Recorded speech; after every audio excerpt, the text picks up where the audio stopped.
decided we'd take a look at the Rhipsalidopsis hybrid, Capella. I purchased this a couple of weeks ago from Whitton Greenhouses. It is a really, really beautiful sort of color. I've seen pictures of this, but I've never really seen pictures of this flower that does it justice. There's a few kind of remarkable things. One is that the clades on this plant, they're a little bit smaller, and the flowers are a little bit smaller than I think what you would expect out of your standard sort of Rhipsalidopsis hybrid. The flowers are quite small in comparison, really. And usually when I see pictures, they kind of look like a little pink, a little bit orange. It's kind of an indeterminate kind of color.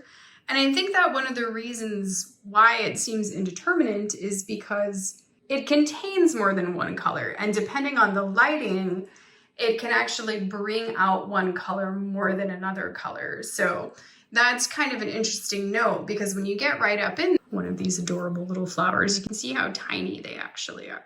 Let me adjust the light a little bit here. There we go. So if we get right up in there, you'll notice that the stamen are very, very, very pink. And you can see that the pollen and the anthers, they are yellow. That's really cute. And there's the little stigma. So cute. But here you can see that the petals, they're a little bit pearlescent. And what they really have here is a mid-stripe.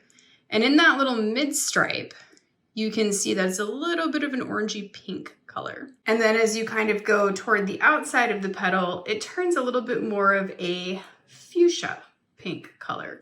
So that's kind of how photos of this can look a little bit funny. Like you can see photos where the flower looks pink, and then you can see photos where the flower looks orange, and then you can see photos where the flower looks peach. I've not seen many Rhipsalidopsis bloom outside of just kind of your standard, the standard Rhipsalidopsis that you're gonna see usually at like your nurseries.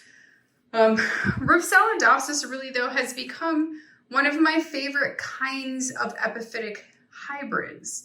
I think that they're really unique just because, and I kind of did a little bit of video on this before, but I think they're really unique because it is a little underrated as to how long these flowers last. So the flowers last for a pretty long time, and they do this really cool thing where they open during the day and then they close up at night. And I think it's just really kind of fascinating to watch this kind of behavior, and then just the longevity of these flowers in comparison to so many other epiphytic cacti whose flowers really only last for such a fleeting moment, So I really truly think that Rhipsalidopsis are really, really beautiful, wonderful, wonderful epiphytic cacti to collect. So I hope that you've enjoyed Rhipsalidopsis Capella as much as I have. Thank you for watching, and happy cacti growing.